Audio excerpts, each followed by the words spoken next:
Okay, so I'm going to be reacting to Marques Brownlee. Who cares about the metaverse? And it's an interesting video. Agree on a few points and maybe not disagree, but clarify things. Well, let's get into it.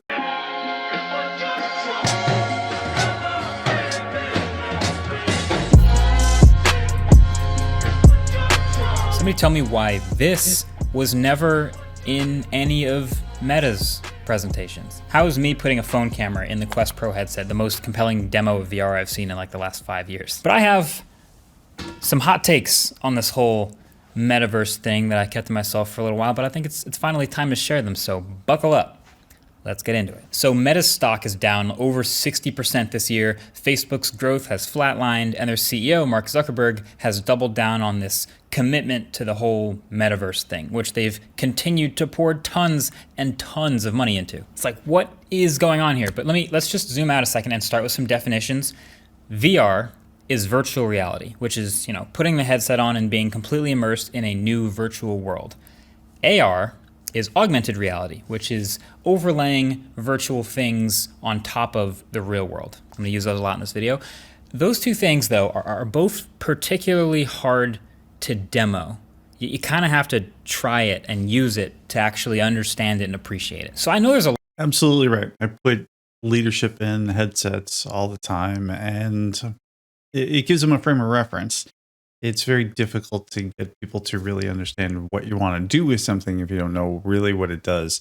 I used to do this with Hololens all the time. They'd ask me, "What do you do with it?" I said, "Put it on. Don't worry about that. Just experience the mixed reality."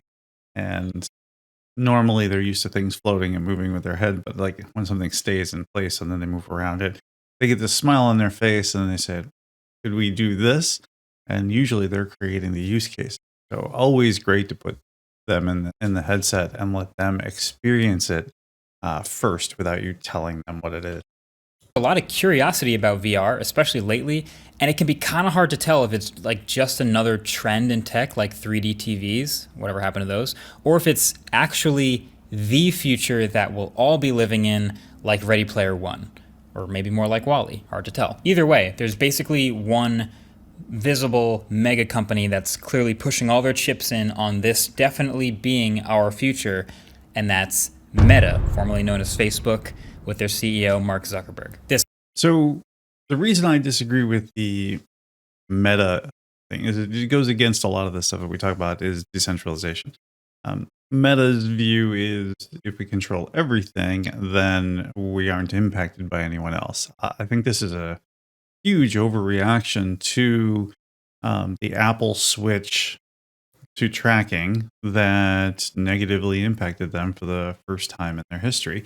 And I think they realized that they're not in control of some factors. Obviously, turning off tracking impacted their ad revenue, which is their big driver. So I think it highlighted that we are the product, the people, our viewing, our habits, our information that we're giving away for free for the service of having it. And so this is some future, but it also says Mark Zuckerberg wants to secure the future and make sure that, it's vertically integrated and controlled to the point where he's not negatively impacted in his investment. I get it in some sense, but it's just definitely not the way I think we want to see the future.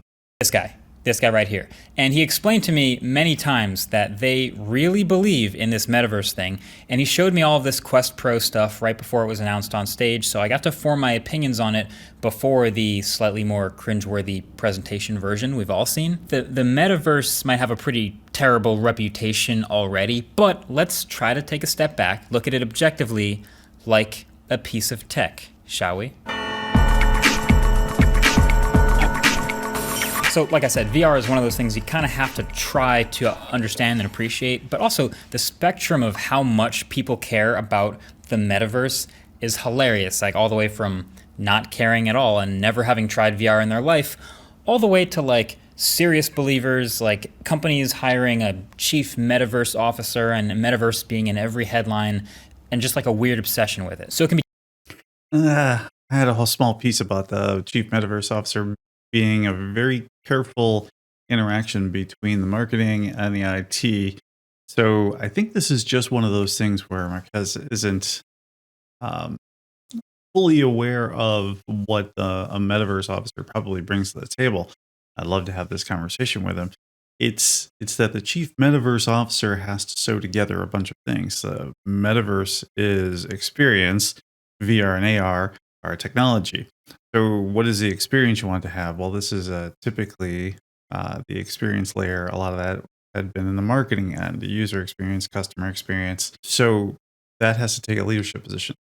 If you're talking about metaverse, then you have the things that the chief metaverse officer is going to have to deal with that go beyond the scope of IT, which is, financing crypto and legal and IP protections and larger in scope. So I know what he's saying. It's a new title, but I think it's necessary, and I just don't think people understand it very well. But let's get back to the video. It'd be kind of hard to give a single answer to this, but I actually think it's pretty simple. The internet, as we have it right now, is mostly controlled by two things: ads and devices. So if you control the ads, then you're the one connecting people to the things that they buy. That's basically what Google does. Like, Google's job is to know everything they possibly can about people and then show them ads for things, not just on Google search results, but all over the internet with Google AdWords. Pretty much every company in the world who does online advertising pays Google to do it for them. So for as much as we talk about like the Pixel and Google Chrome and Android on this channel, Google is at its core an ads business. And then if you control the devices people use, then you very much have control over what makes it to people's eyeballs. Facebook has wanted to make a popular device, but they don't make one. Trust me, they've tried. But now, in 2022, as popular as Facebook is, they have clearly saturated the market. They've peaked. They've begun their inevitable, very slow decline. And so they've made their bazillions of dollars.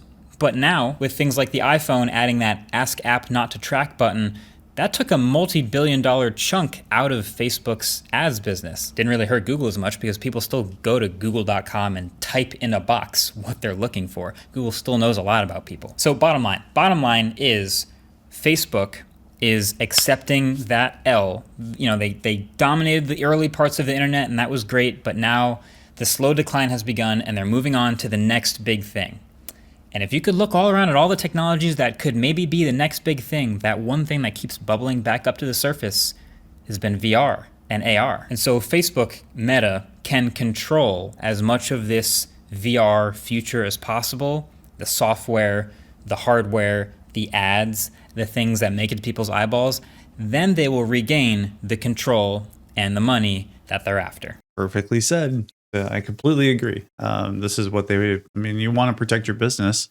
I get that. And, but it requires a lot of altruism. You have to have a lot of trust in the process. I have to trust Meta is doing the best product for me, not just doing what's in its best interest. And a lot of this time, this is just how, unfortunately, the companies work.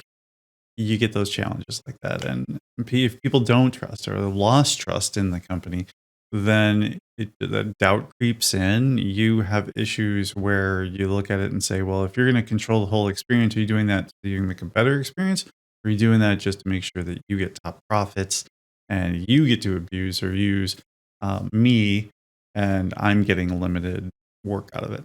So cue them rebranding themselves to Meta and pouring billions and billions of dollars into that exact mission. Okay, so this might be kind of a hot take, but the Meta Quest Pro, this headset, is $1,500, and I'll explain the thinking behind that in a second, but it is actually pretty good. It's a pretty good, technologically speaking, a pretty good headset. It is much more comfortable than a lot of others I've tried, so they've split the components now between the displays and lenses and Okay, for anybody that's used a HoloLens, the HoloLens 2, this is the HoloLens 2. It's half the price, but the form factor is absolutely what has been come up with on the HoloLens 2. Not saying that's a bad thing. It's what it is, weight distribution and such, but not exactly, the cutting edge technology. On the front, and speakers and buttons through the middle, and then the battery at the back. It is lighter than it looks, but I think it's more about the balance and the weight. Here you can see, it feels like the balance point is right in the middle there, which is better. But then you put it on and you look like this. Here you go. Boom. And without the blockers on the side, there is a little bit of a gap, and you do have peripheral vision light coming in from the sides and not the top. Inside, there is a custom Snapdragon XR2 Plus processor, 256 gigs of storage, 12 gigs of RAM, and then a slimmer set of displays and lenses. And then the screens inside are giving you 1920 by 1800 per eye at up to 90 FPS. And it can do this decent full color pass through with the 10 sensors and cameras scattered around the outside. It's not the best pass through. Notice he said decent. This is a guy that's in technology. I get it, so you're gonna have to step him down a little bit. But from what I'm hearing, and I haven't tried the Quest Pro yet, the weird color thing with pass through is like colorized black and white photos. You know, the old days. Which I get it. It's disappointing though. I mean, you would think that that would be something that we could really try to work on, but priorities, space and time and cost, of course. I've ever seen, but it does work and it lets you feel like you're in a normal environment. Plus, there's these new Touch Pro controllers, which have cameras and sensors of their own, and they all charge on a single dock through some pins, which you'll be doing often because sadly the headset does just have like a 1.5 hour battery life when unplugged. But then there's also a suite of sensors on the inside facing your eyes, facing your face for face tracking. Okay, right now I'm looking at an alien face, but a little bit more interesting than that is the alien face is in real time showing what the headset sees my face doing. And so every expression that I make, every little facial movement, the eye movements, it's kind of a lot of the little things too, like the little muscles on your face that move when you talk and you make little micro expressions. So if I was in a virtual world and trying to convey emotions to another person, then they would see everything. That's pretty cool. VR and AR both work pretty well through this headset, but at the end of the day, it still is a pretty chunky, it's a pretty big headset. It doesn't fold down either, so if you want to travel with it, you need like a bag or a backpack. This version might not be tempting to you. Zuckerberg keeps telling me, people buy a new $2,000 machine as their desktop computer all the time, and this is maybe a replacement for that someday. Yeah, you can work on your PC all day, 2000, and the technology is probably not going to change in 2 years. I mean, look at the timeline for VR and AR. It's in 2 years you're talking about the edge of its usefulness, and with an hour and a half battery. I mean, the aftermarket here for batteries is going to be huge, or a modification of the headset. I mean, you see what the market is already in the Quest. That's definitely going to be the thing. The price point is just way too high for the regular consumer. We're still demoing the technology, and I think pieces of this would probably trickle down to the next version. But this might not be tempting to you. But theoretically, in a couple of years, a new version of it is much, much smaller, closer to like a regular pair of glasses. And then even further down the road, another version is even smaller, maybe lightweight like Google Glass used to be back in the day. And then eventually, it's an incredible, actually portable piece of tech. And so, theoretically, if you pour enough money and talent into something, it can become amazing. Which leads me to my next point. This is the real question here. Every time I see a new VR headset pop up, whether it's this like Pico Pro headset or the Meta Quest Pro or anything like that, the question is always like, is this VR thing really actually going to be the future? Like, it's cool with tech and it works and everything, but are we actually going to be spending meaningful time in VR at some point? And the answer, of course, depends on who you ask, obviously. I feel like I've noticed the younger the person is that you talk to, the more likely they are to want to give VR a chance or to try it more often. But if you ask Meta, if you ask anyone in leadership... So before we ask Meta, the reason why you get the younger generation involved is because everybody's been focused on the new technology goes to the youngest generation. Nobody markets the brand new technology usually to the old one. You've seen a Cricket commercial, goofy phones, giant buttons. That's where you're elderly. So marketing towards the older generation typically doesn't happen. That's the impression. But because no one's bothering to try to talk about this as potentially something in the middle age or even elderly market, which you could make a case for. I make a case for this all the time, is that the metaverse might actually be a product of the oldest and the youngest, where the oldest among us they didn't grow up with keyboards and mouse, so have struggled over the years with small devices and the technology. But a VR headset gives them they can, that operating system they understand, right? I can look around spatially, and as that gets realistic, they understand. They can grab hand tracking. So that, I think, is an easier adoption. If you can get someone who's older and you put that in there and you say, well, hey, I'm going to meet you in the metaverse, then you could have the young people actually meeting up with grandma and grandpa and either handling loneliness issues, like checking in with them, going shopping with them, visiting, hearing about their history. There's all kinds of interesting things that could happen on this. But if you only talk to the younger generation about it, then you're never going to hear about these other use cases. At Meta, the answer is yes, absolutely 100%. This is the future that we are all going to be living in, using VR all the time. Metaverse for sure. Now, of course, they have to believe in that because the whole company is a huge ship barreling in that exact direction.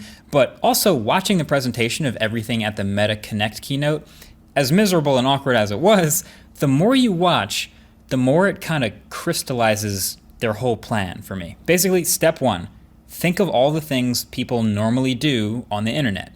Step two, make those things in VR and then pour tons of money into them. And then that's kind of the whole plan. If you get the time and you actually get to watch through that presentation, it happens over and over again, where basically they realize that people do certain things in real life, and then they want to bring that thing into VR. Oh, you'd like to do this? Here's a VR version. Oh, you do this other thing? Here's a VR version. Over and over again. And here's where the problem lies. If you just take things that everybody does today and you try to just make them into 3D VR, they're always going to compare that to the experience that they have. And then they're visceral about it, right? So they're entrenched. I do it this way.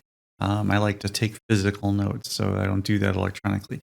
People will, if you give them a one-to-one, this is the digital version of an analog thing, they're always going to make that comparison.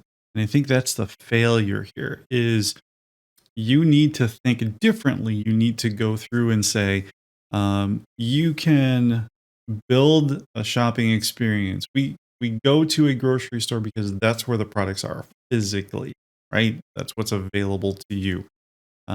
If you just have a virtual store and everybody goes there, then okay, that'll be the 1.0. But really, the thinking outside the box will be, why do those products need to be in that spot? Why do I need to go to a location there? There are lots of times when I want to pick up something. I might be at the vet, and it remind me that I need dog food. Why do I go to the grocery store? Why can't that just be like a virtual vending machine, just exists in that space while I'm doing something? So if it's augmented reality and I'm there and I look over, the virtual machine or the virtual product it's like a game. It's just sitting in the bushes. Oh yeah, hey, I need this. Click on it. Web3. My account is there. You want to schedule an appointment? Do you want to buy this thing? You want to ship this to your house? Do you want to schedule it for pickup when you're on drive home? Yeah. You got to think differently about it, because then we separate the shopping experience that goes on physically today and even e-commerce from what it could be if you change it into an experience. What could it be if you go beyond that? And that's the important point, is if you just are going to go through and you're going to say, we're going to replicate what you do today, and add some bells and whistles and make it 3D, it'll always get compared, and people will always cling to a lot of those old things, and you'll always be fighting with that. You got to come in and say, what can we do that can't be done in the real world, and why does this solve that?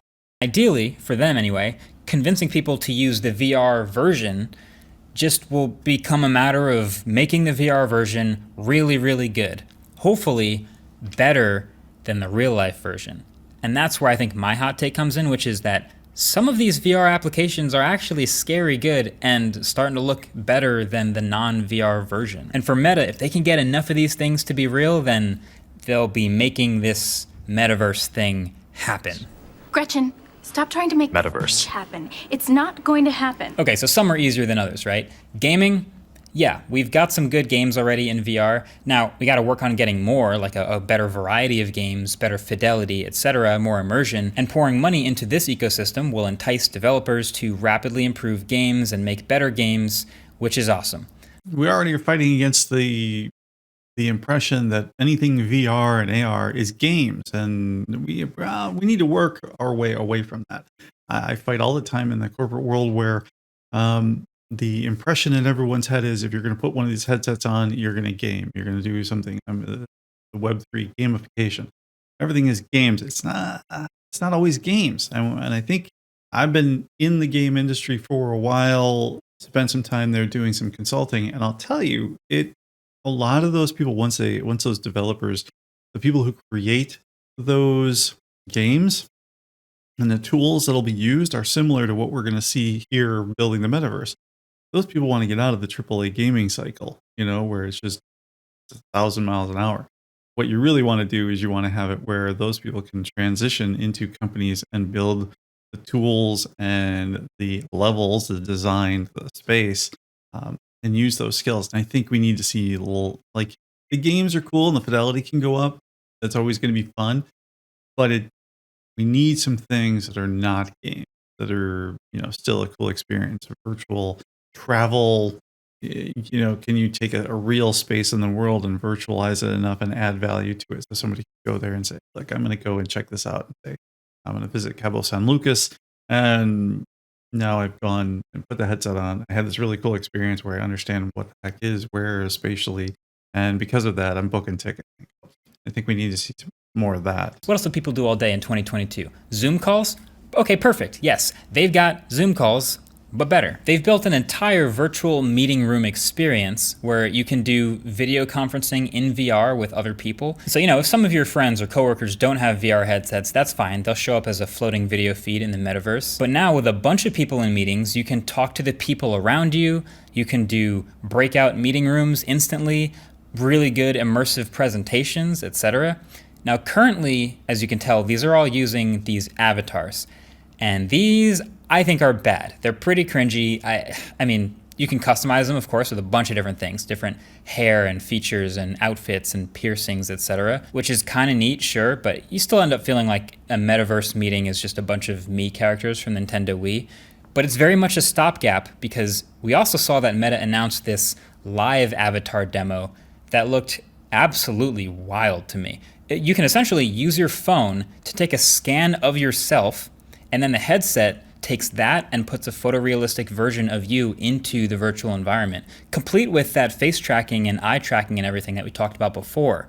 That is super next level. So you can imagine now, instead of just a Zoom call with coworkers, a really good meeting is a bunch of people from all over the world all in one room with all the advantages of the eye contact and relative audio positioning and being able to lean over to the person next to you and say something really quietly just to them. All of this is stuff that you can't really do in a Zoom call. And so just replace these weird avatars with the hyper-realistic ones and they might be onto something. But that's just me. I like obviously what you're going to choose when hyperrealism makes. I don't like the cartoons. And I don't think it's going to be good for Zoom meetings or serious meetings. I think at first the novelty's there, and that kind of outweighs that. First off, you have to have the experience. The best avatars in the world are useless if you don't have a good experience. Like all the things like he talked about, to being able to talk to each other and have that spatial audio, right? So if I'm sitting next to you, you hear me louder, or I can talk softer and you hear it, versus someone else in the room. Some of those other things are going to be important, but I can't have a super hyper realistic avatar, and latency and the rest of the experience suffers because of that. So really, you need to see where that makes sense. And there's a balance. Obviously, these headsets and internet connection and memory all play into it. So there's a place for that. But I also think avatars can level the playing field on bias because I don't always want to be seen as me and somebody else might not be. There's an interesting thing to be seen here is can we get rid of cognitive biases and based on what someone looks like? And avatars could definitely do that. So we have to get over the voice on the other side. The representation in front of you is exactly that person because there's some interesting implications there. Maybe they just work remotely, period. Sure, okay, then they'll build this whole metaverse, this whole virtual office building for people to work in. So if they work all over the world in different countries, they can all collaborate in the same spaces. But even the first thing I showed in this video, which is just simply working on your computer, which is a thing that many people do for many hours. I just wanted to really quickly go back and you can see this. Let's show it to you right here. I went on this demo. This is Accenture onboarding, and I'll tell you, yeah, people are legless, and you have this view, and they're cartoons. And at first, it's kind of a little cringy, but you quickly realize that you're hearing a voice and it's other person, and then you process that you're in this space, you're learning about a company. This is their onboarding process, so you're already nervous. Imagine you're there with dozens of other people from anywhere else in the world who are starting on the same day as you. And this space actually takes you through a learning environment where they teach you about the company culture and what they stand for and what you're going to do and what you're part of. And it quickly goes away. The avatar thing disappears and it becomes, again, about that experience. Like, this is really cool. I'm talking to somebody who might be across the world and they're equally nervous. And there is some sense of control because I'm sitting safely at home or wherever I'm comfortable, yet exposed to my first day. So this was a really cool one, and it does tell you that your brain can do a lot to make a lot of that other stuff melt away. All right, so let's get back to it. And the Quest Pro has native Mac support that let me project my Mac screen onto these multiple huge virtual screens. So you can take a huge triple monitor setup wherever you go, basically. You can just take this headset with you and do way more with fairly high resolution that can, again, get better with time and more money. They've poured money into Microsoft to bring Office 365 and Word and Excel and everything into workrooms natively. They've poured money into Accenture to give them like thousands and thousands of VR headsets to get those people to use the metaverse to work virtually all the time. Basically, Meta can and will dump a ton of money into this because that's all they're doing right now. There's like a common trope that like if you want to make a bunch of money as a startup right now, just make a virtual reality tech startup in some way, and you will eventually level up enough to just get acquired by Meta. It's no wonder chief metaverse officers became a thing. That became a way to like make it seem like you might get acquired by Meta. I'm going to disagree with you there. Chief metaverse officer isn't that sham ploy title to try to be edgy. I mean, some will do that, but the chief metaverse officer is an experienced piece that understands the technology and can talk to marketing and talk to finance about blockchain and crypto and legal about some of the IP and secure contracts. And so there's a bigger thing here than the air quotes might lead you to believe. But that brings us to the last thing. There's only one problem that I have with all of this, which is that one company controlling the entire foundation of this second generation internet, if you want to call it that, this metaverse, is a terrible idea. So this comes down to Meta wanting as much control over this future as possible. Facebook was built on someone else's foundation. They want to build the next foundation and then be the ones responsible for everything that grows up on top of it. The workrooms, the games, the experiences, everything. So that they're pretty visibly pouring as much money into it now as possible to get as far ahead as possible. Now, plenty of other companies are developing and making really cool VR stuff now along those same lines, don't get me wrong. There's the Pico headset I just showed you. There are stuff from Google, stuff from, I think we all expect in the next year or so, Apple to finally unveil their VR headset, which I think will make Meta a little bit nervous because Apple will for sure make sure that's the best one for iPhone users. But Meta has already made so many connections and built so many technologies and bought up so many VR companies and VR studios that it sucks. But it's like, if there's any company that can be positioned to bring this technology over the hump to make it a thing, then it's Meta. The problem I see with different players trying to vie for the same space is that they have to learn to work together. And I think Meta's situation, the money and the layoffs may force them to rethink this. I own everything. I think they're going to be forced into partnerships, or they're going to be forced into insolvency. It's just too big for one major player, maybe even two or three to handle.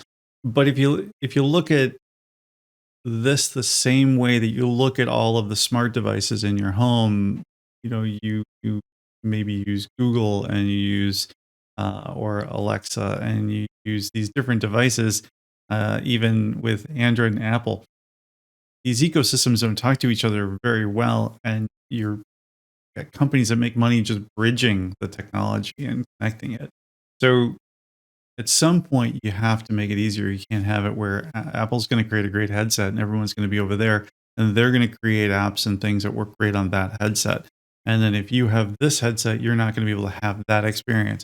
Are you going to buy two headsets? No. It's just not practical. And so you end up in that, it's the console wars, right? This exclusively on this platform, or it's a port and it works well on this one, but doesn't work on that one. So I think eventually they may be forced into partnership, but standards and interoperability, I think we have to figure out and grow up a bit and say that this has to play. That might be,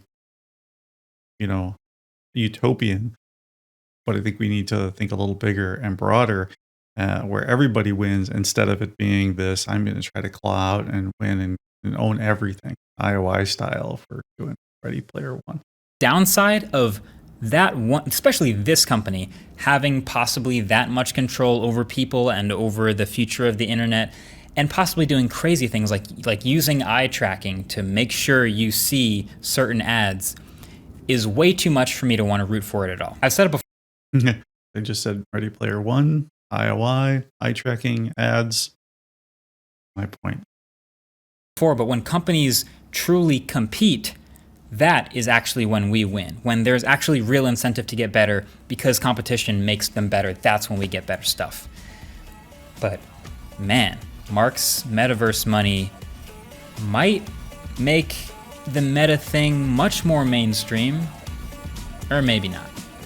So for sure, Marques' money, I think, is going to change the face of what's going on. Can he bleed out funds long enough to win? Remains to be seen. We're in the early days of that. We'll see how they recover from the layoff stuff. Does that lean them out and they retain the talent they need to do that? Maybe.